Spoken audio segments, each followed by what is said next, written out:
What's up? Ghost Fictions is here, and we're back again. This is the first part of a story where Issei was betrayed and went for revenge. Betrayed by the ones he loved, Issei cuts himself off from the supernatural and isolates himself from the rest of the world. But when an unexpected person appears at his door, Issei's whole life is turned upside down. Will he be able to confront and overcome these challenges or succumb to his past? But before we start, please consider subscribe to the channel and give this video a like. Don't forget to check the description for more informations. Now, let's get into part 1. Run. All he could do was run away from the forces pursuing him. The devils were chasing him through the capital city of the underworld, Lilith. Issei Haidu, wielder of the boosted gear, the red dragon of domination, was beyond confused. He's being chased by his allies for some unknown reason and was seen as an enemy of the underworld. The dragon was baffled, surely it was a mistake. They know he would never do something like this. They wouldn't throw him in prison or kill him, this had to be a misunderstanding. At least that's what he told himself, but now he is starting to doubt that. Maybe they were really out to get him. He had tried several times to talk it out with them on the run. However, his attempts had always fallen on deaf ears. Guys, please listen to me. I haven't done anything wrong. Why are you doing this? Issei called out to his friends and comrades again, hoping one of them would respond to him and snap out of whatever trance they were in. However, just like all the previous attempts, the plea reached no one. Even the Mao closest to him like Surziches and Serafal didn't say a word and continued their pursuit. Suddenly, Issei got a response, but not the kind he wanted. Surziches held his hand out, summoning a powerful ball of destruction and hurling it toward Issei. Welsh Dragon Balance Breaker. Sensing it and acting quickly, Issei activated his balance breaker and extended his dragon wings, taking to the skies. With the ball of destruction right behind him, Issei made a sharp left to barely evade the attack. Unwilling to let Issei get away, Surziches brought forth his own wings and took off into the sky after Issei. Seeing this, the other devils quickly followed suit, taking into the sky to follow Surziches and in turn, follow Issei. Looking behind him and seeing the horde of devils flying after him, Issei panicked, consulting his partner for advice. Greg. Issei exclaimed, what do we do? What the hell do we do? Why are they attacking me? I've done nothing wrong. Greg was just as confused as the boy. He had no idea why the devils were doing this. Issei had just played a massive role in defeating Rizavum a few days ago, and now they wanted him dead. Something wasn't adding up, and the dragon of domination wanted to find what was missing from the puzzle. I'm not sure, partner, but you need to get out of here. Despite your immense strength, your chances of defeating all the Mao and an army of devils by yourself is very low. Seeing that this wouldn't be solved with words and he did not want to fight his friends, there was only one thing left for Issei to do. Run away. He put all his energy into his thrusters and wings to help to give himself more mobility, but he was getting exhausted from the constant dodging and weaving he had to do. Not to mention he still hadn't fully recovered from his fight with Rizavum. Even with his balance breaker, it made little difference as the devils were closing in on him by the second. As the chase ensued, a golden light suddenly appeared in the sky. As Issei stared at the radiant light, he felt a sinking feeling in his stomach and found himself in a state of denial. No way. Issei mumbled to himself. That wasn't who he thought it was, right? There was no way. Unfortunately, Issei was dead wrong. Dozens upon dozens of figures came out from the blinding light. Angels filled the sky and like the devils, took off after Issei, causing him to expend even more of his energy dodging light spears and other projectiles. Issei couldn't believe what he was seeing. He felt his entire world crashing down on him. Everything he had accomplished and achieved was being taken from him. All of the people he once called family were now turning their backs on him. His entire life and everything it stood for slowly started to crumble apart in front of him. Issei couldn't hold it back anymore. Tears flowed freely down his cheeks underneath his helmet and his eyes became red in irritation. His heart ached so much he thought it would burst in his chest. His stomach churned despite the fact he hadn't eaten for hours. His brain pounded in his head as if his mind was desperately searching for answers, but none came. Greg, sensing the overwhelming conflict and pain from his partner, tried to calm down his host. Issei, I know you're upset and want to find answers. But you cannot dwell on these thoughts. For now, we must get out of here if you wish to survive. Adhering to the dragon's advice, Issei shook his head and did his best to calm himself down. I know, Drake, I know. I understand, Issei, Drake replied, not needing his host to say anything for him to understand his feelings. Let's just focus on one thing at a time and get the hell out of here. With a much clearer head, Issei continued his escape from the angels and devils. There was one question that appeared in Issei's mind even after Drake's advice. What could he have done to upset the angels and devils to this degree? Not only were the devils chasing him, but now the angels were as well. How could he have screwed up so much that the three factions were all after him? Well, almost three. The fallen angels had yet to make their appearance, which sparked a tad bit of confusion in Issei. Maybe they weren't ready yet, or perhaps the news hadn't reached them at all. Maybe they were waiting at some predesignated point to surprise the dragon. Shaking his head, Issei knew that should be the last thing on his mind. He should focus on fleeing the angels and devils so he could safely get back to Earth. The devils and angels were not letting up. They continued to chase him until they were outside Lilith and into the countryside of the underworld. The chase had led them to an enormous ravine that seemingly had no bottom. At this point, Issei's magical reserves and stamina had been completely drained. This chase had been going on for hours. He couldn't continue to flee any longer. Even with Drake's encouragement and boosts, it wasn't enough. As a result, Issei's speed had decreased drastically, and he was having a difficult time keeping himself airborne. Seeing this weakness, Surziches once again fired another ball of destruction at astonishing speeds toward Issei. Issei heard it and slowly turned his head to see it approaching his position fast. There was nothing Issei could do as he saw the attack inch closer and closer to him. The attack hit him dead on, knocking him out of the sky. Issei spiraled towards the ground at an increasingly fast rate until he hit it at full force, continuing to roll and skid across the dirt until he came to a stop. He laid there on the ground in semi-consciousness, fighting to stay awake.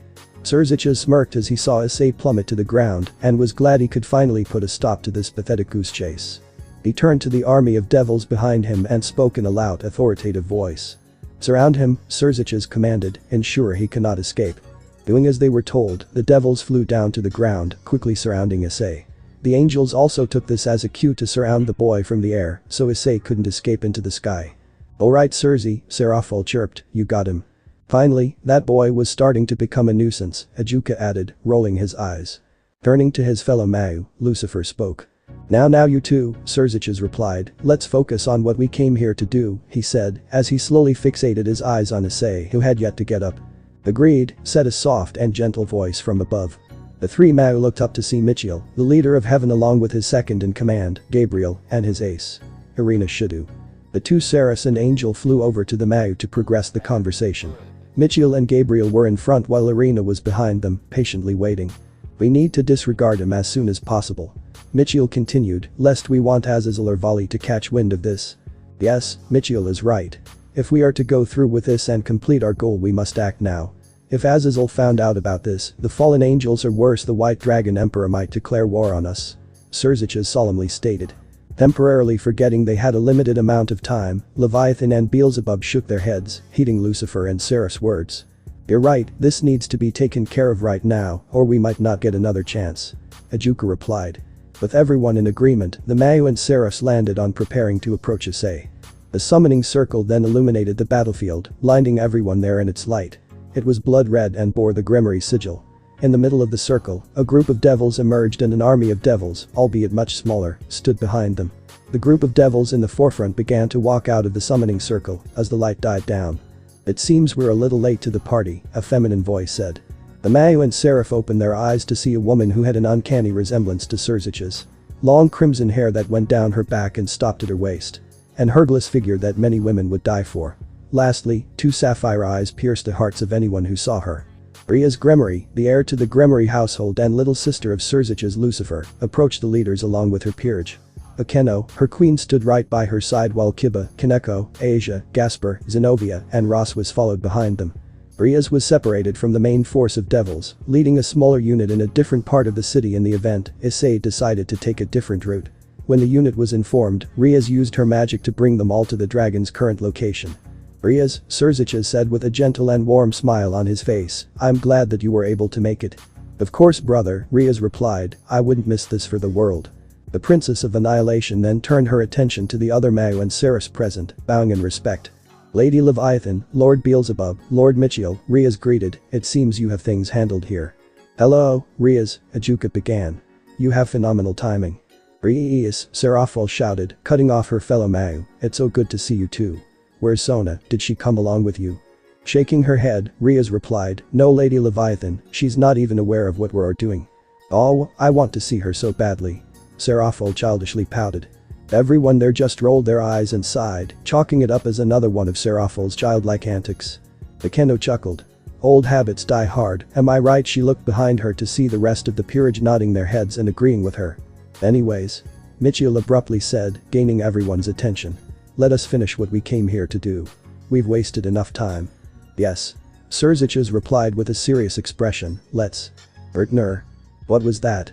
Did someone say something? He wasn't sure. He wasn't sure of anything at this point. He was only sure of one thing. Pain, he felt pain. Issei stayed motionless, laying in a pool of blood that surrounded him. His skin became increasingly pale as more blood escaped from his body.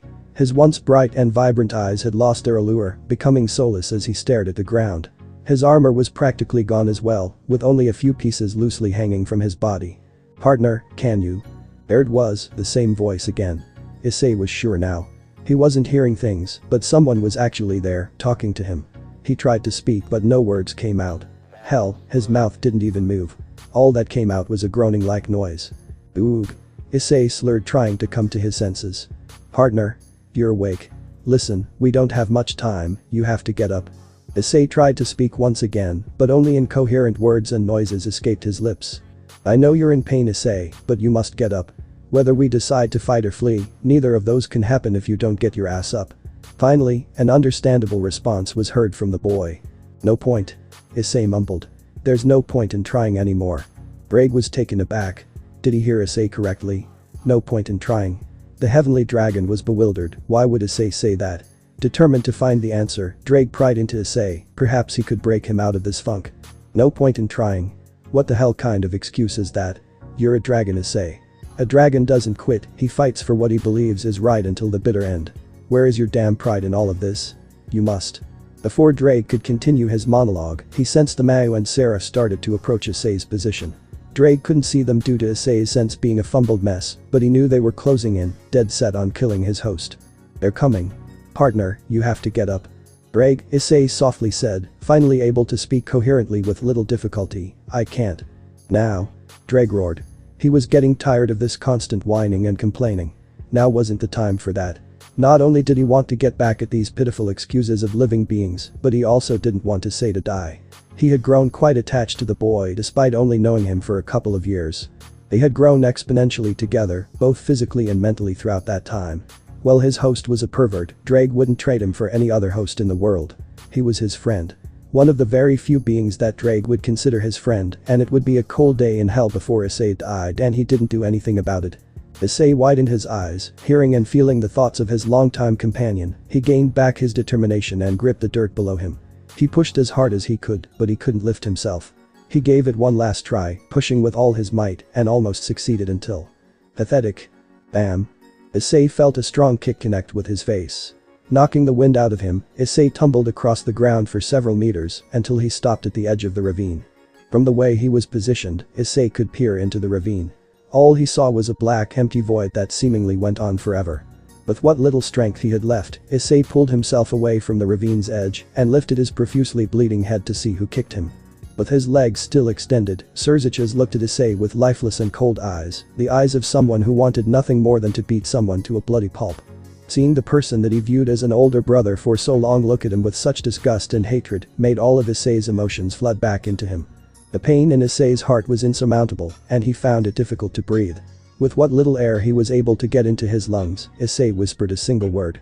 It was a light whisper, but everyone heard it clear as day. Why? Issei asked out. Surziches didn't reply and continued to look emotionlessly at Issei. Everyone else stood behind Surziches, giving Issei the same look Surziches was giving him. Issei's heart twisted and churned even more. He asked again. Why? Why are you doing this? Once again, no response.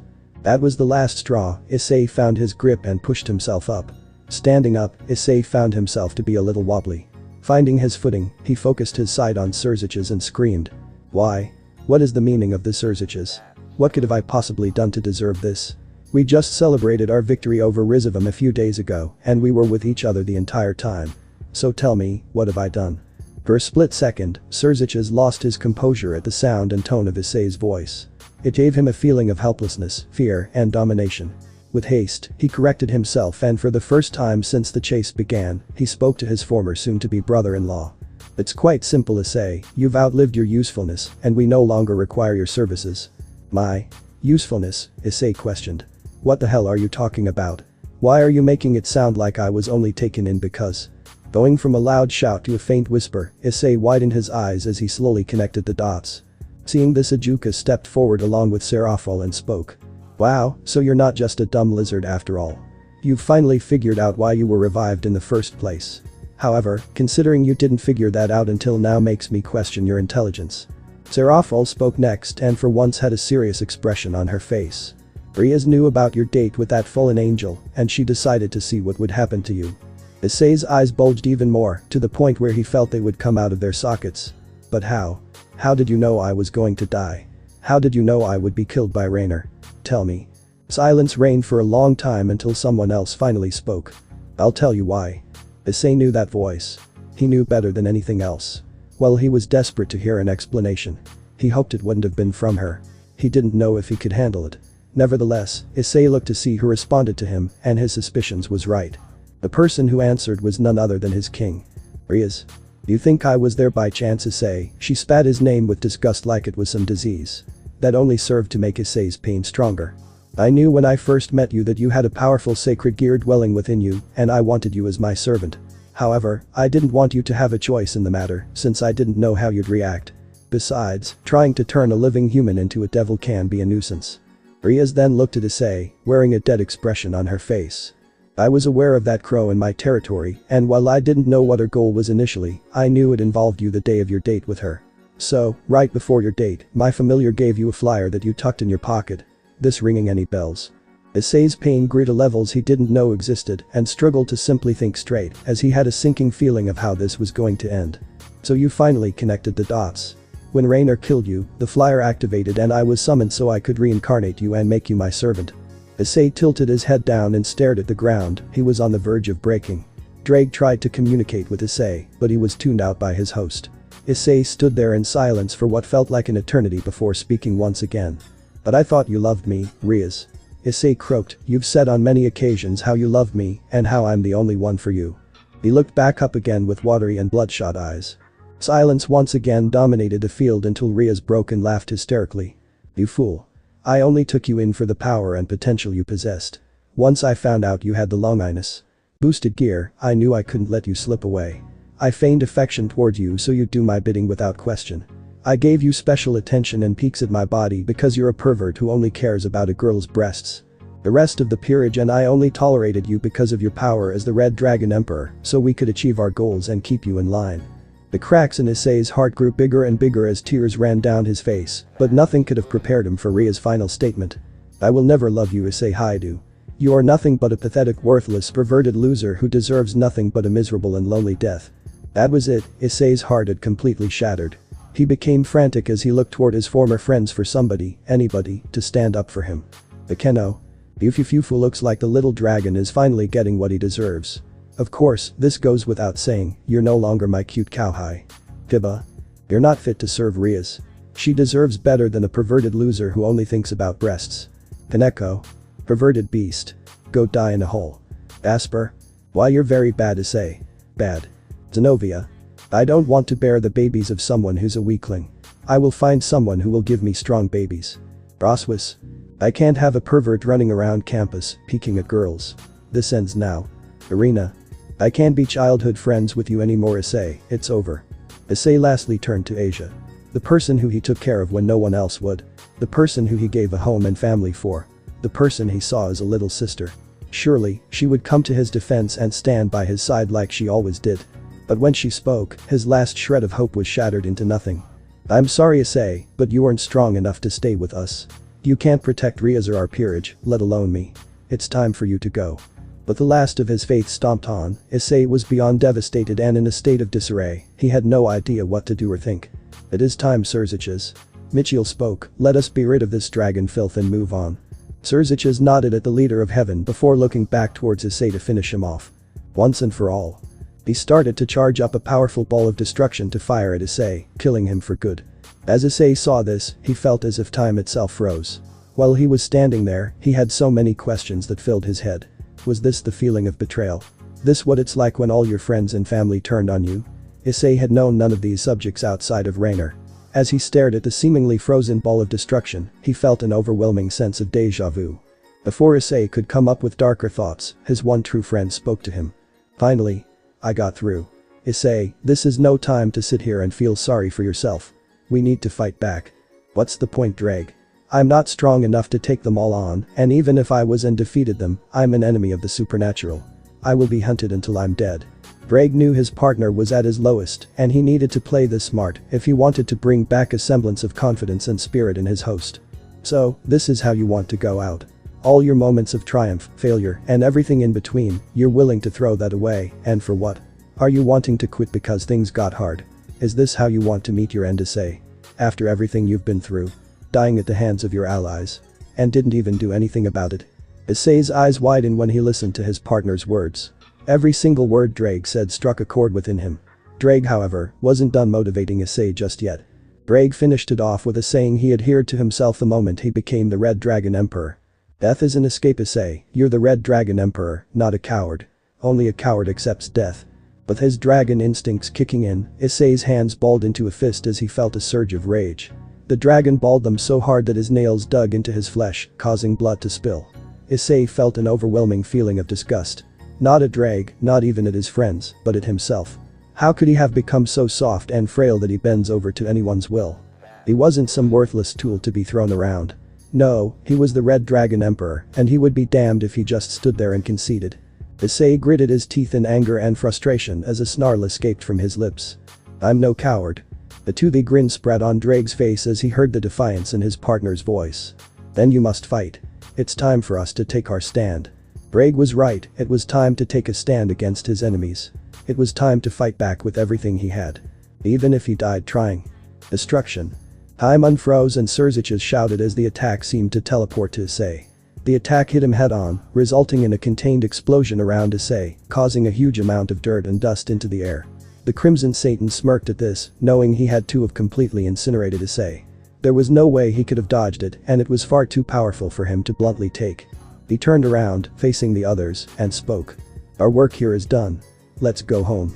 Everyone nodded, walking away from the spot Issei was hit, which still had a cloud of dirt and dust surrounding it. They were about to teleport away via a summoning circle when they heard a voice. So, this is what I get.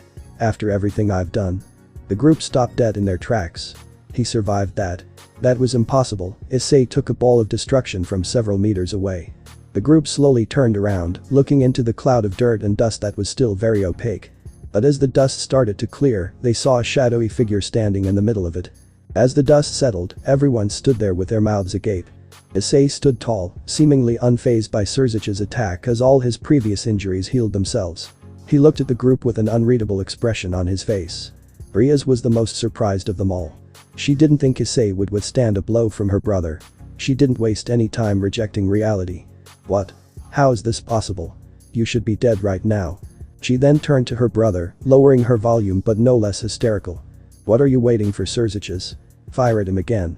Slightly startled by his sister's sudden outburst, Surziches put his attention back on Issei and fired another ball of destruction at neck-breaking speed. This time Issei dodged it by doing a sideways flip, resulting in the attack flying past him and into the sky. Surziches was beyond baffled. How could Issei get away with his attack not once, but twice? The others held similar feelings to that of Surziches. How could Issei do this? Well, he was able to go toe-to-toe with Rizivim for a short time, he never was able to do this before. Before they had a chance to think about it any further, Issei broke the silence. After everything I've done for you, you're going to just cast me aside. Throw me out and move along to your next victim. I refuse this to be the end of me. I won't allow it. Everyone started to get extremely nervous as Issei and Drake's voices combined, making Issei's aura and dominating voice skyrocket. You've all made the biggest mistake of your lives. I'll fight you, I'll fight all of you until my last breath. Did you forget who I am? I'm Issei Haidu. The Dragon of Domination. The Red Dragon Emperor. Welsh Dragon Balance Breaker. Drake's voice boomed as Issei's aura exploded, becoming a swirling spiral touching the skies of hell as he donned the armor of his balance breaker once more. The army of devils and angels didn't stand a chance. All of the devils were instantly killed the moment they came into contact with Issei's aura.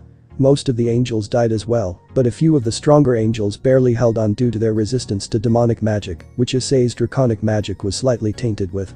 Issei was quick to correct his mistake. He unraveled his wings and took to the skies and unleashed his aura once again and eliminated the rest of the angels with no difficulty. The only remaining survivors now were the Mayu, Saris, Irina, Riaz, and her peerage. Ruire. Issei's roar thundered across the sky, causing a mini earthquake to occur. He looked down towards his enemies with such fury and hatred that the angels and devils could feel it radiating off the dragon even without seeing his face. They were all sure of one thing. He was coming for them. Reus. Surzech and the rest of the Mao and Seraphs were quick to act. Everyone. Get ready, Surzech's ordered, this will be a difficult fight. Wasting no time, the leaders took the forefront while the rest stood behind them ready to provide support from the rear and flank their opponent. Issei torpedoed toward his targets at unimaginable speeds and cocked his fist, prepared to engage his enemies. Everyone there was nervous, mostly the younger fighters, but they were determined to see it through to the end. They stood their ground, ready to fight their former comrade, their former friend, their former family. Issei Haidu. Boost, boost, boost, boost, boost, boost, boost, boost, boost, boost, boost, boost, boost, boost, boost, boost, boost, boost, boost. Issei began to charge up for his first attack. With his fist cocked back, he quickly descended toward the group. He knew he couldn't take them all on at once. He needed to pick them off one by one. Greg, sensing his thoughts, inquired about his plan. What exactly are you planning to do, Issei? Issei smirked behind his helmet and responded. Watch this, Drake, you're gonna love this. Greg sighed, knowing he wouldn't get anything more out of him. He sat in silence, waiting to see what Issei would do. By this point, Issei had closed the distance enough to execute his strategy. With his confidence and power brimming, he launched his first attack. The angels and devils stood ready as Issei continued to boost his power. Surzech eyed Issei carefully, trying to predict what he was going to do first. He watched as he came closer and closer to them with his fist still pulled back. Believing that Issei is going to attempt a head-on attack, he voiced his prediction to the others. He's going to try to attack us head-on. I and the other leaders will block him. The rest of you, be ready to counterattack.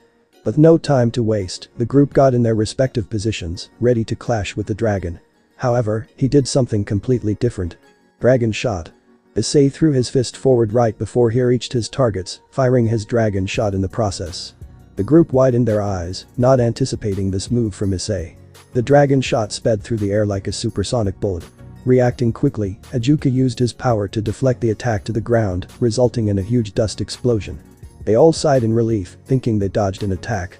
Unbeknownst to them, this was all part of Issei's plan. Welsh Sonic Boost Night. Change Star Sonic. With those words, Issei unleashed immense speed, causing a shockwave of air to be released, clearing all the dust that was present. More, I need more. Armor Purge. Boost, boost, boost, boost, boost, boost, boost, boost, boost, boost. Shedding off his excess armor, Issei's speed increased even more as he circled his enemies. Everyone was having a difficult time keeping an eye on him. Even the leaders could only somewhat keep track of him. Suddenly, the attack came.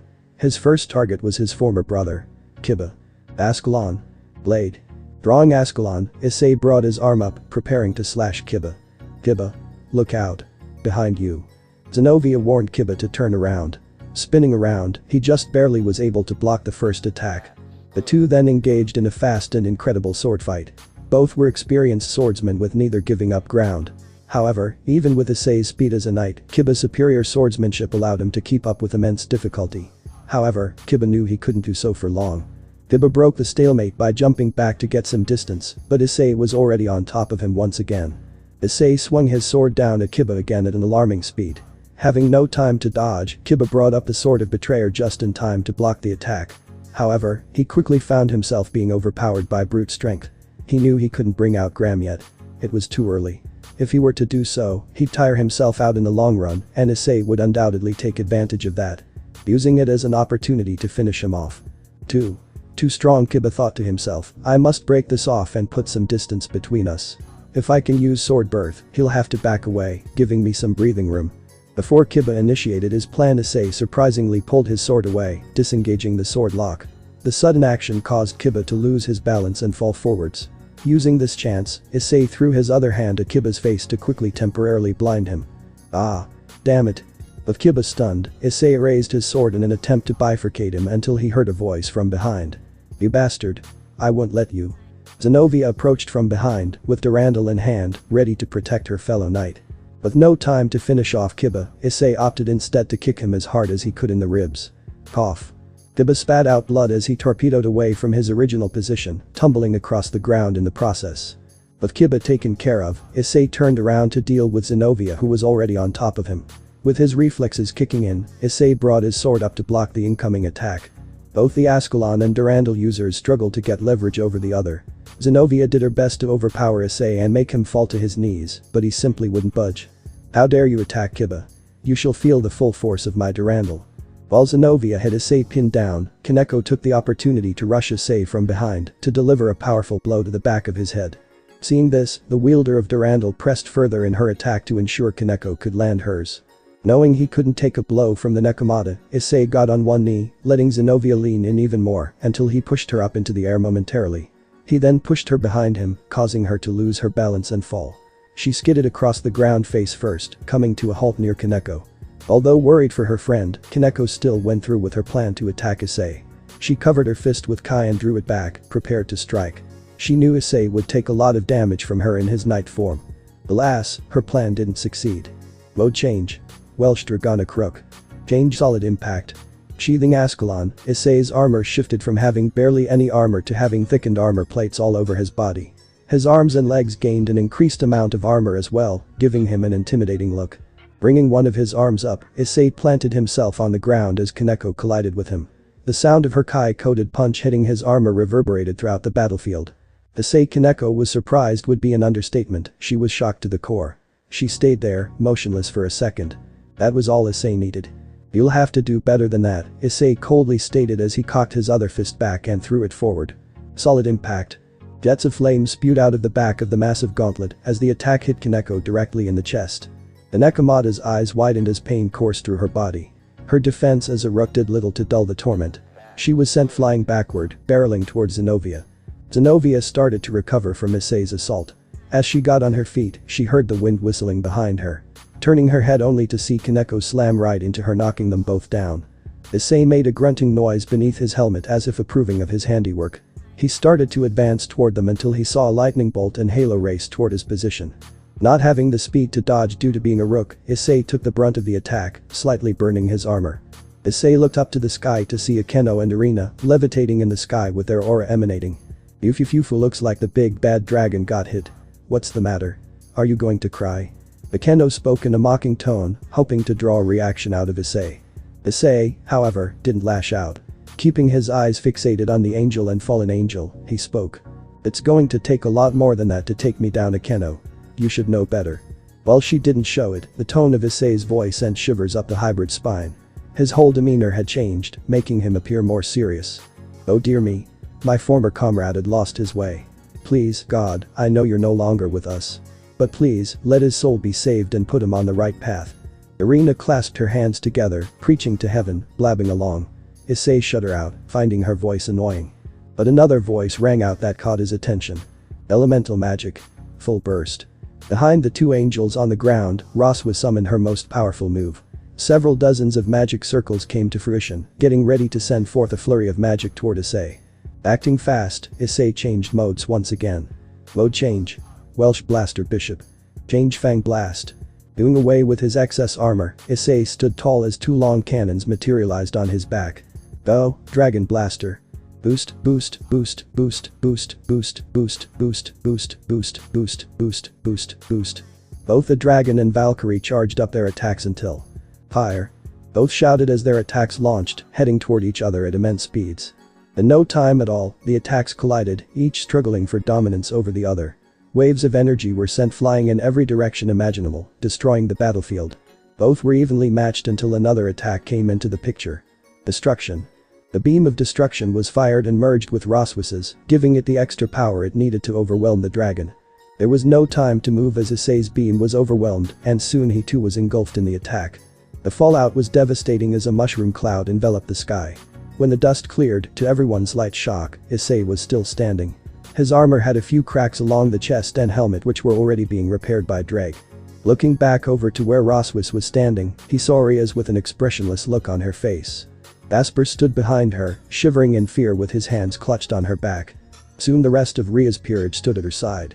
Along with Irina, Mayu, and Ceres. The dragon and devil stood there for a few moments until one of them broke the silence. "You will pay tenfold for laying your filthy dragon hands on my servants, Issei," Riaz solemnly said. "My next attack will end you. I'll make sure of it." Issei scoffed at her statement. With how little control and technique you have over your powers, I'm surprised that such a sloppy attack from an amateur like yourself hit me, Riaz. Riaz snapped, how dare you speak to me, the heir of the Gremory household, that way. Apologize now. Issei sighed, sick of hearing the retard's bullshit. You're so damn egotistical. It's amazing that you made it this far and made people willing to be your servants. But I wouldn't be surprised if you forced them all into a life of slavery to come at your beck and call. Surzicus stepped forward, his eyes glowing a foreboding crimson. Don't you dare talk about my sister that way, Issei, or I will make sure your death is slow and agonizing. Michael joined in along with Gabriel at his side. I'll be sure to take Ascalon back and plunge it deep into your heart. Michael kept on his kind and soft expression, but it didn't give off either of those vibes. As if it was just a facade to fool people into thinking he was someone he was not. Gabriel just stood there silently, with a neutral look on her face. She wanted to say something, but the words were caught in her throat. Mitchell saw this but didn't comment on it. He made a mental note to ask her about her unusual behavior when they returned to heaven. Seraphil added on. When he's done with you, I'll encase you in ice for the rest of eternity. Put you on display in the center of Lilith for all to see. Lastly, Ajuka stepped forth to give his piece. I'll be sure to extract your evil pieces and give them back to Riaz as well. She deserves a pawn worth far more than you'll ever be. Issei stayed silent for a moment until he started to chuckle to himself. Damn, the angels and devils are truly fucked up, aren't they? And you can't keep your mouth shut, Ajuka retorted. We've bickered long enough, Surzicus exclaimed. His voice boomed across the battlefield with his aura enhancing it. I'd rather finish this quickly, Issei, so I'm going to give you one more chance, Surzicus ominously said. You can either submit to defeat and I will make your death quick and painless, or you can draw out this pointless fight and I will ensure your death will not be a gentle one. Issei didn't reply. Instead, he threw his fist into the air. Everyone tensed up, thinking he was going to boost as a sign of retaliation. What he did instead pissed them all off even more. Issei raised his middle finger, flipping them off, and finally replied. I will never submit to you, angel and devil scum. With his opponents flabbergasted, he took the opportunity to commune with his one true friend. Greg, this is it. This battle is going to take everything we have. All of our training has led us to this moment. Are you ready? He already knew what his dragon friend's answer was going to be. But he wanted to hear him say it. After what felt like a century of waiting, the dragon of domination responded. Always. Partner. Issei smirked, alright, let's do this. Promotion to queen. Issei's aura exploded, becoming so thick and dense, the angels and devils found it hard to breathe and see. Welsh dragon. The armor transformation started at his legs. Cardinal. The chest and arms. Crimson. Then the helmet. Promotion. Lastly, two giant wings sprouted from his back. When the angel and devil's vision cleared up, they were almost in awe of what they saw. Issei's armor had completely changed. Instead of being red, it sported crimson, as did his aura. The gems on the gauntlets and chest had changed from green to a vibrantly shining pink. The wings were now made out of pure energy, as particles slowly fell to the ground, glowing like shimmering lights. The crimson dragon's aura was still swirling wildly around him. Taking deep breaths in and out, his aura started to condense around his figure until it only outlined his body. Issei slowly raised his armored head, his gem-like eyes flashing a pink light. He looked towards Riaz and Surzicus and spoke. Ironic, isn't it? Crimson is the color of the Gremory household. It's the color you both first saw in your lives. And now, it will be your last. Issei took another deep breath in as he prepared to attack. Realizing what he was about to do, Seraphil informed the rest of the group. He's about to breathe fire. Gather around me. I can block his attack with my ice magic. Heeding her words, they huddled around Leviathan, who brought forth the strongest defense magic she had. She quickly summoned a thick ice dome around her allies. She also sprung up several ice walls between the dome and Issei, hoping that they would help weaken the attack. She turned to her friends, urgently speaking. Use your magic to reinforce my own, it will make it harder for that lizard to make it through. Within a second, layers upon layers of magic were added atop the ice walls and dome, fortifying their defenses even further. Wasting no more time, Issei let his breath go, the fire along with it. Wire. Torrents of crimson flame spilled from Issei's mouth, speeding towards their destination. The fire laid waste to the already barren wasteland that was the battlefield. The surrounding area was scorched from the sweltering heat of the fire as it rocketed past. Breaking through each of the ice walls with ease, the flames came closer to the ice wall until the angels and devils were dismayed. When the flames left Issei's mouth, the group was surprised by the power behind the attack. The dragon's flames tore through the ice walls as if they were nothing but paper. In no time, the raging inferno had made contact with the ice dome. Even being encased in Seraphal's ice, which was said to be one of the coldest wielded by any supernatural being, the searing flames still caused them to sweat profusely. However, to everyone's shock and relief, the dome withstood smoldering heat. For not long though. The flames grew in intensity, resulting in a small, but visible crack appearing in the epicenter of the attack. Seraphal's eyes widened as she saw this. There were very few people who could crack her ice magic. Only the Mayu, Seraphs, and Azazel were on that list. Even fewer had broken through her ice. Issei was about to add himself to that list as the crack spread further and further. Seraphal shrieked, "Move. Get out of the Washington." But it was too late. The crack spread across the rest of the dome like a virus until the entire dome collapsed. With nothing left in the way, the blaze barreled toward its targets. A scorching blaze engulfed everyone, proceeding to burn them alive. Some of the group, like the leaders, were able to deal with the attack better. Possessing greater resistance, they were able to only be slightly burned from the onslaught. The rest of the group did their best to protect themselves from the fire with their magic, but the flames were unbearably hot. While the magic did mitigate the pain, the group felt no different in the heat of the moment. Finally, after a while, the flames started to subside to reveal to the group still standing, albeit barely. Their breathing was ragged and irregular. All their clothes were tattered from Issei's flames. Gasping for air, Ria spoke. "If you think these measly flames will stop us, you got another thing coming." Although her pride didn't let her admit it, Ria's body was inflamed to the touch, being the most burnt of all her comrades. Almost all of her body was burnt as shown by her apparent pink skin. Her skin was also extremely sensitive to everything. Even the light wind blowing past her gave the princess light pain. Desperate to get rid of the pain, she turned to her bishop to heal her. "Asia, could you please heal me using your balance breaker? I'm sure it will make me feel better in no time." Nodding her head, Asia closed her eyes and attempted to summon her balance breaker. Balance break. Asia's entire body started to go as her golden armor slowly started to appear on her body. But after a few seconds, it suddenly stopped. Asia stammered, What's happening?" Before she could inquire further, the armor of her balance breaker vanished. Its particles dissolve as they travel into the air. Shaking her head, Asia tried again only for her balance breaker to fail to summon again. Ria's soft voice started to falter when the pain abruptly got worse. She asked Asia once again in a more demanding tone. "Asia, use your balance breaker to heal me." "I can't, Rias. My balance breaker won't activate." "How is that possible?" Kiba asked, still recovering from Issei's earlier assault. "Perhaps try contacting Fafnir," Ajuka suggested. "He may be able to discern the reason behind this problem." "Okay," Asia replied, "I'll give it a try. Give me a few moments." Akeno placed her hand on Asia's shoulder and gave a comforting smile. "Don't worry. We'll defend you while you figure out the source of the problem." "Thank you, Akeno." Asia closed her eyes once again to communicate with her familiar, while the rest of the group stayed on guard in case Issei tried something. Asia opened her eyes and was greeted with darkness in every direction. Not wasting a second, she called out to the Golden Dragon King. "Fafnir, come out, I need your help." The former nun waited, but no response came. Asia tried again, this time a little bit louder. "I know you can hear me, Fafnir. We need to speak. It's urgent." Once again, the silence was all Asia could hear. "Could you for once?" She was interrupted by the appearance of golden flames illuminating the dark mindscape. The flames surrounded her as they burned brightly, spiraling toward the sky making golden pillars. As she looked into the sky, Asia saw what looked to be a bright golden meteor descending swiftly toward her. The meteor crashed in the center of the pillars not too far from Asia. The blazing rock suddenly split in half with golden flames pouring out. In the middle of the fire, a mighty dragon several meters tall emerged with golden scales all over his body. His piercing violet eyes were almost like amethysts as they shined radiantly. He had the appearance of a western dragon with a large horn at the tip of his nose. Although the dragon didn't have wings, he still looked very imposing and intimidating. "He's the Gigantus dragon, the golden monarch, the golden dragon king. Fafnir." Fafnir looked down, his violet eyes sharpening when he saw his master. Fury and disgust were written all over his face as Asia stepped forward. "Finally. You came, Fafnir. What took you so long?" The dragon didn't speak a word as Asia pressed further. "What's wrong, Fafnir? Why aren't you speaking to me? I need your help."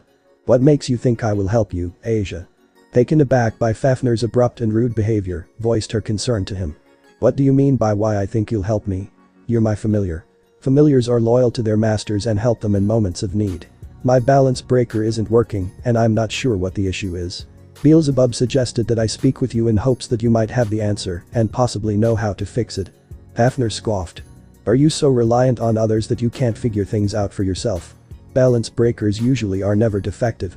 Only two things make them such. If the user is not ready to wield it or if another force is actively disabling that person from summoning it. So that means Issei is somehow blocking access to my balance breaker. The Dragon King sighed, almost amazed by the girl's stupidity. No, you foolish girl. While Issei is powerful, he cannot block off other people's access to their sacred gears or balance breakers. Asia's eyes widened as the realization dawned on her. So, you mean to say that? Yes, I'm the one who is cutting off your access to Twilight Saint affection. Hearing Fafnir confirming that he was indeed the cause of her malfunctioning balance breaker, Asia balled her fist, vehemently speaking to the Golden Dragon. Why? Why would you do such a thing? In the middle of a battle no less. Riaz and the rest need my healing abilities. We've all been severely burned, and my Twilight healing isn't going to be able to heal us in time before Issei's next onslaught. You know exactly why I'm not aiding you in this battle, Asia. Issei has done nothing to deserve this, and you know it to be true. No, that isn't true. You can deny it all you want, but deep down you know that what you're doing is wrong. You and your little entourage of devils and angels started this huge fight with him, destroying the relationship you had with him for what? Your pride as devils. Issei is one of the greatest dragons I've ever had the privilege of meeting. Meanwhile, you, on the other hand, deemed his personality and friendship worthless like the ungrateful bitch you are. Asia's voice started to falter, her conviction getting weaker. And no, you may be able to resist it for now, but one day in the future you look back at this moment, regretting what you've done. Once that realization hits you, you'll weep harder than you ever had in your life. You'll wonder what could have been if you devils and angels never betrayed him in the first place. Or at the very least. If they decided to go through with this egregious act, you could have stood by Issei's side and supported him, telling the others that they were wrong to do this. But no. Instead of speaking out against it, you kept your mouth shut and didn't make so much as a peep. When that day comes when the realization hits you, you'll want to fix this. You'll want to go back and change the atrocious deed you've committed. Alas, the deed will already have been set in stone. There won't be anything you can do except berate yourself on your own idiotic choices. Somehow finding her voice after Fafnir's monologue, Asia spoke to the dragon with evident anger in her voice. No. You're the one who's wrong. We're doing the right thing by putting Issei into the dirt. I won't break and cry about Issei. Lowering his voice, but no less angered by his master's words, Fafnir replied. Oh, you'll break. They always do. Fed up with the Dragon King, Asia turned around to leave her familiar, but not before having the final say. Fine. I don't need your help anyways. I and the others will deal with this on our own. Asia summoned a magic circle to bring her out of her mindscape. Half of her body had already dissipated when Fafnir spoke one last time. I'd love to see you try, witch. Hearing him say such an insulting statement, Asia snapped her head around, with rage in her eyes. However, before she could say anything, the magic circle had taken her out of her mindscape, leaving Fafnir alone. Looking towards the endless abyss below him, Fafnir mumbled to himself. Issei, I've done all I can to help you and Dreg. The rest is up to you. With those final words, Fafnir closed his eyes as golden flames consumed him. When the inferno cleared, Fafnir was nowhere to be seen. Asia opened her eyes to see the group still standing on guard, defending her from the dragon not far from their current position. Noticing Asia was done talking to the Golden Dragon Monarch, Akeno got everyone's attention. Everyone? Asia's back. The group turned to quickly glance at Asia, not wanting to take their eyes off their opponent for too long. They were surprised that she was already done talking with Fafnir. But what surprised them even more was the expression on her face. The bishop's face was contorted, looking nothing like her innocent self. Her face had a mixture of anger, confusion, sadness, and dread written all over it. Time passes much slower in one's mindscape than in the real world. As a result, Akeno's hand was still resting upon Asia's shoulder. Seeing her friend make such a face, the hybrid gave a comforting squeeze. Asia, what's wrong? Why are you making that face? Asia didn't respond, let alone move. Her eyes blankly stared forward as her brain attempted to process what happened in her mind. Seeing how shocked Asia was, Roswis walked up to her, looking deep into Asia's emerald eyes. Asia, are you okay? What did Fafnir tell you? Did he know the cause of the problem? Asia muttered something under her breath. Even with the angels and devils' supernatural hearing, they barely heard her. What did you say, Asia? Zenobia asked, we hardly heard you. Asia spoke a little louder. This time, everyone heard her. Fafnir? Fafnir is the one who is restricting my access to my balance breaker. What? Kaneko asked, why would he do that? Asia responded, he said that what we're doing is wrong, and that he refuses to help me when Issei had done nothing wrong. The deafening silence occurred for the next few seconds until an outburst emerged. What? Why? I need your powers so I can get back in this fight. Why can't you force him to summon your balance breaker? Rhea snapped once again, causing her to receive a wave of confused faces. They could understand if her anger was towards Fafnir not helping them, but it wasn't. Rhea's was pinning the blame on Asia. Blaming her for something that ultimately she had no control over. Rhea's, Irina gently said, this isn't Asia's fault, Fafnir is acting on his own accord. This is out of her hands. You shouldn't get mad with her. Asia stammered, Rhea's I didn't mean to. Before things got out of hand, Surzich stepped in to resolve the conflict. Now you two, Surzich calmly said, placing a hand on both their shoulders. This isn't anyone's fault besides that accursed dragon. We will ensure that he's dealt with later. Right now, we have a much more imminent threat. The entire group turned their heads to Issei who had still yet to move. He remained like a statue not doing anything.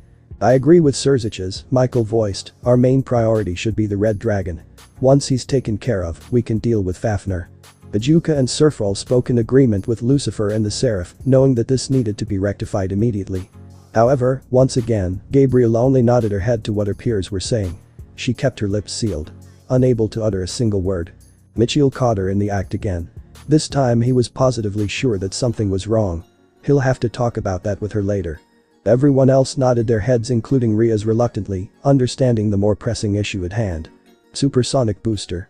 All of them turned their attention back to where Issei was standing, who seemed to vanish. Suddenly as quickly as he disappeared, he appeared in front of them as if he had teleported to their location. While Issei wasn't active physically, he was active mentally as the group continued to bicker about something. He couldn't hear what they were saying, but honestly, he couldn't care less. If anything, he was just thankful as this gave him time to formulate a better plan. Surzich's and the other leaders are going to cause major problems if they fight with Rhea's and the others. Do you have any idea what we could do to stop that from happening? If we allow the Mayu and Ceres to join the battle, it would vastly lower your chances of survival. Let alone victory. Breg, do you think you could materialize an isolation barrier and maintain it? I could blast the Mayu and Ceres out of the radius of the barrier with a surprise attack. That would leave me to deal with Rhea's, her peerage, and Irina. Once I deal with them, I can move on to Surzich's and the rest. Breg couldn't help but marvel at Issei using his head for knew that this would make Issei a much more formidable opponent in combat. The Dragon of Domination didn't like how this new attitude was achieved, but he is proud of how much Issei has grown as a person nonetheless. Despite being angered, confused, and heartbroken, Issei didn't let that affect his train of thought. He kept a level, cool head, thinking and acting rationally. Drake knew that after this battle, his partner would probably weep and he was prepared to support him when that time comes. But right now, there was no time to feel sorry for themselves, it was time to fight. Yeah, I can do that. I can hold the barrier so long as you don't take significant damage. In which case, I would have to stop diverting your aura to the barrier and use it to protect your body from further damage. But outside intervention from the Mayu and Ceres can expedite the process as well, giving you less time to deal with the first group. It can happen at any moment, so be prepared. Issei nodded in understanding. Alright. Let's do this. Supersonic booster. In an instant, a shockwave is produced that is so powerful, Issei breaks the ground beneath him. A massive crater was left in his wake as Issei was already on top of his former comrades. Everything stopped, and time froze as the angels and devils turned to see Issei was less than 3 meters away from them. They got so worked up and absorbed in the conversation about Fafnir that they didn't pay enough to the main target. No one said a single word until a certain Redeed Princess spoke up. What the foo? Issei brought his wings up, arching them back as much as he could. He then thrust his wings forward, causing a massive wave filled with draconic energy to appear. Directing the attack toward the Mayu and Ceres, it caught them off guard, resulting in them being flung back. Wow, what is this? Surzich's. I can't. Hold tight, Gabriel. Of course, brother. Everyone. Hold on. Bajuka, Serafal, Michiel, Gabriel, and Surzich's catapulted through the air, landing far from Rhea's, her peerage, and Irina. Brother. Rhea screeched in fear as she saw her brother hit the ground, slightly disorienting the Red Satan. She turned to Issei with such hate and fury in her eyes that death itself would fear her. You damn dragon. You will pay for that. The other members of her peerage and Irina shared similar sentiments. Looking at Issei with more disgust and anger than thought possible. Issei didn't even bother listening to his former master or look at the contorted faces of his ex-comrades.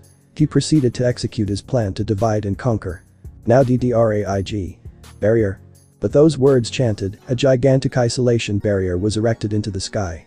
The barrier possessed a dark red color with little transparency. The barrier was quick to seal off any intruders, leaving Issei with her. The Mayu and Saris had already recovered from the shockwave. When the leaders looked up they saw the barrier being formed at an incredibly fast rate. Reacting quickly, Surziches tried to get into the barrier before it closed. However, he came up short, hitting the barrier. Punching the barrier in frustration, Surziches pulled his hand away when he discovered that the barrier was scorching hot. Damn it all. When I get my hands on you, Issei, I will make sure you suffer. The other Mayu and Saris approached Lucifer to observe the barrier.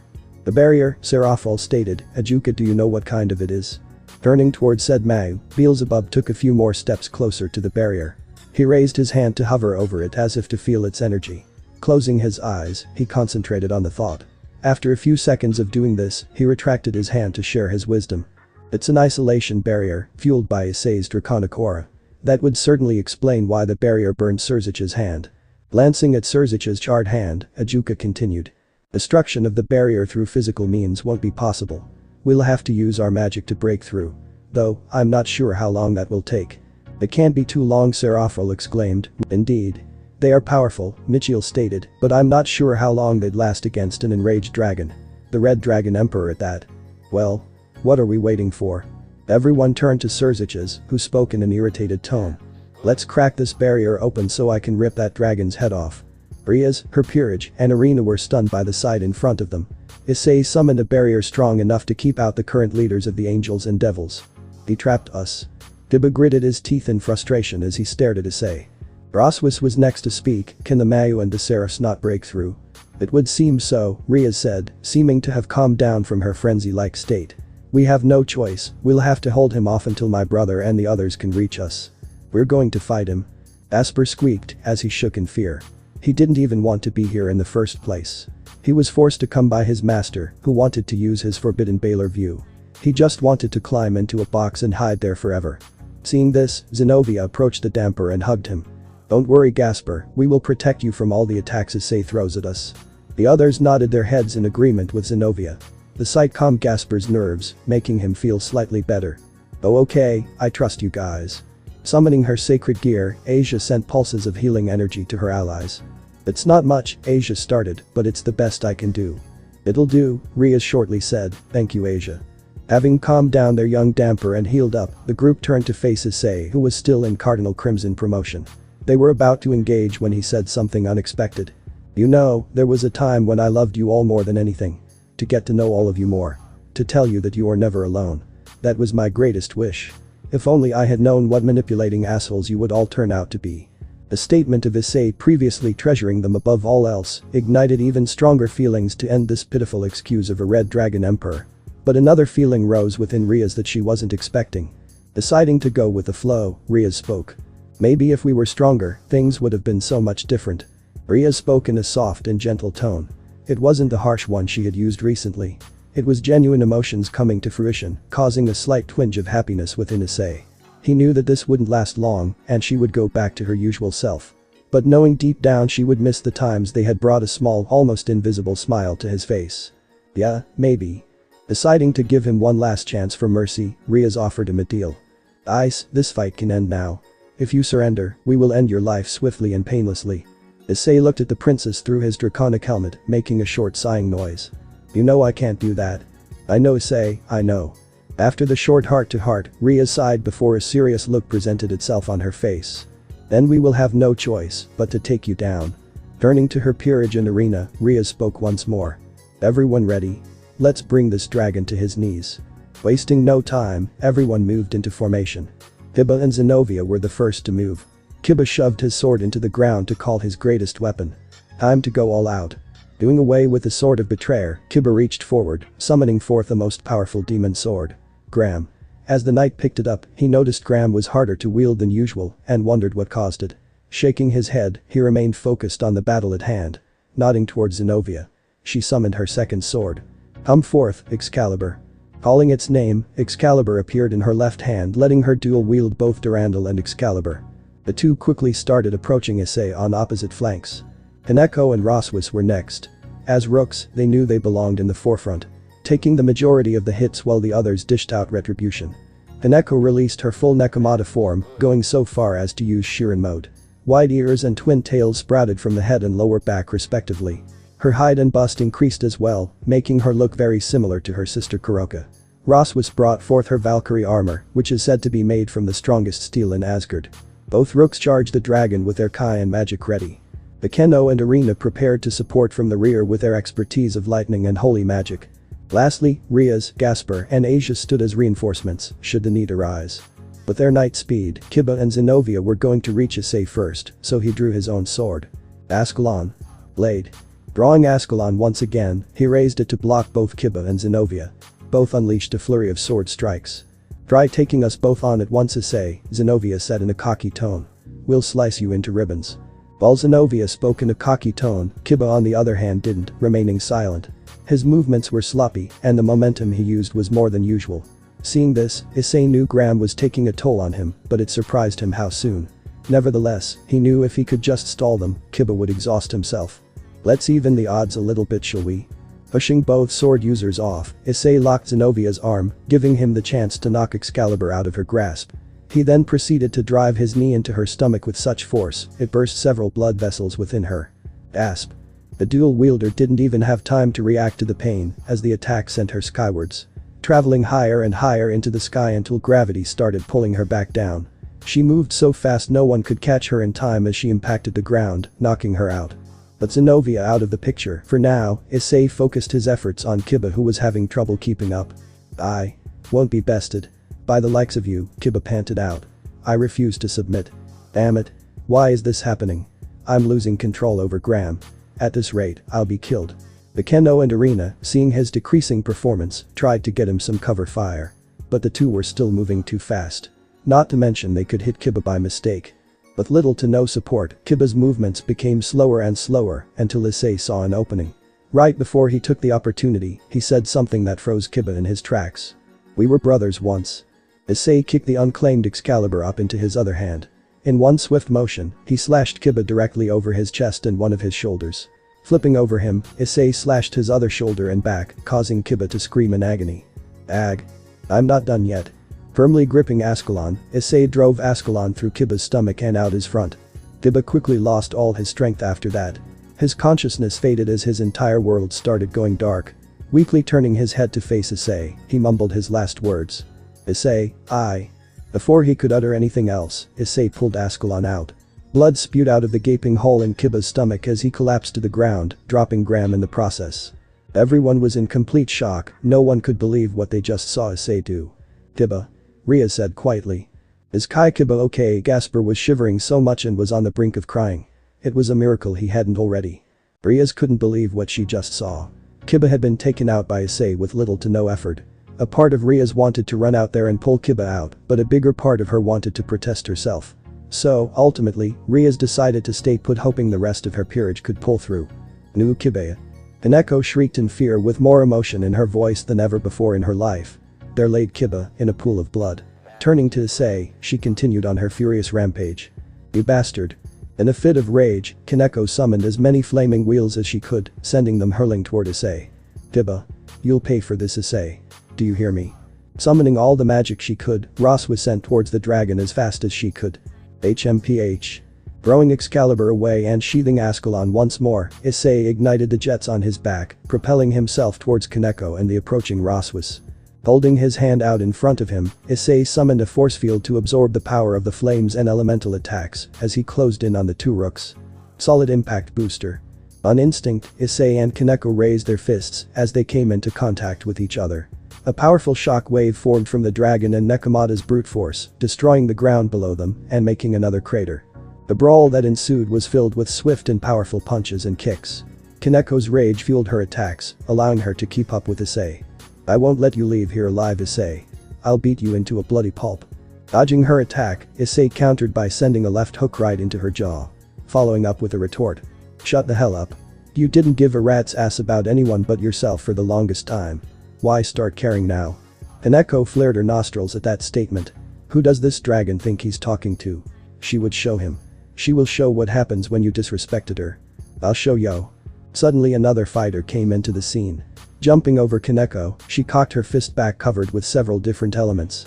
Having no time to counter or dodge, Issei brought his arms up to protect his face. The punch threw him back several meters, making him lose his balance. He quickly corrected himself by planting one of his hands on the ground and backflipping to his feet. Don't listen to him, Kaneko, he's trying to rile you up. Standing tall in her Valkyrie armor, Roswa stood next to Kaneko, her silver hair flowing gently in the breeze. She looked at the dragon with an indifferent look on her face. While her Nekomata friend calmed down, she spoke. Well? Don't you have anything to say for yourself? Heavily blowing air out his nose, Issei responded. There's nothing left to be said, Roswas. The only talking left will come from my fists. Roswas sighed. I was going to convince the Mao that you should be kept as a prisoner of war, but they were right. You're completely out of control. Boost, boost, boost, boost, boost, boost, boost, boost. Better off dead than giving in to the likes of you, Issei countered. Abruptly ending the conversation, the dragon and two rooks resumed their skirmish. Teaming up on Issei, they were able to get a few punches off. However, Issei withstood the attacks and countered with his own. As they fought, Kaneko misplaced her foot while trying to axe kick her opponent, placing it on uneven ground, causing her to slip and lose her balance. Seeing this, Issei grabbed her by the leg, hanging her upside down. Kaneko tried to free herself by attempting to punch Issei, but to no avail. Using the Nekomata as a ragdoll, Issei swung her repeatedly at Roswas, who was having trouble fighting back without hitting her ally. Soon the swings came harder and faster. Kaneko struggled even more to break free, but with all her blood rushing to her head, she was dizzy and disoriented. Her entire body became battered and bruised from the constant assault she received. Unable to take any more, Roswas took a risk. Lowering her guard, she put both her hands in front of her to summon a barrier around her to recuperate. To her surprise, it paid off. As soon as the Valkyrie summoned her barrier, the dragon tried to hit her again with Kaneko, but he ended up bouncing off it. Sighing in relief, Roswas berated her opponent. What will you do now, Issei? You can't break through my barrier. Scoffing, Issei replied. Correction. Kaneko can't. But I sure as hell can. Using his free hand, Issei channeled energy into his dragon claws. He continued doing so until his entire left hand was covered in an ominous crimson aura. Try as much as you like, Issei. You won't get through this barrier. Jumping several feet into the air, Issei raised his hand while spinning in a spiral-like motion towards Roswas's barrier. As soon as his hand touched it, the barrier immediately gave way to immense power behind the attack. Roswas felt as if her heart stopped beating the instant her barrier shattered. She was frozen in place until Issei spoke. First rule of defense. Never feel safe when in it. Continuing his current motion, Issei positioned his hand above the Valkyrie. Once he was close enough, Issei brought his hand down, slashing Roswas's entire chest. The Valkyrie tried to scream in pain from the deep lacerations caused by the dragon, but she couldn't. Starting at her right shoulder and ending down at the left side of her waist, the attack easily tore through her skin and the majority of her muscles. The deepest parts had sliced her lungs. The rush of blood into her lungs prevented her from breathing properly. She tried to speak, but the only thing to come out was a gurgling noise. Determining she was no longer a threat, Issei turned his attention to Kaneko, who was still being held upside down. She had barely recovered enough to think straight, but what she saw scared her beyond belief.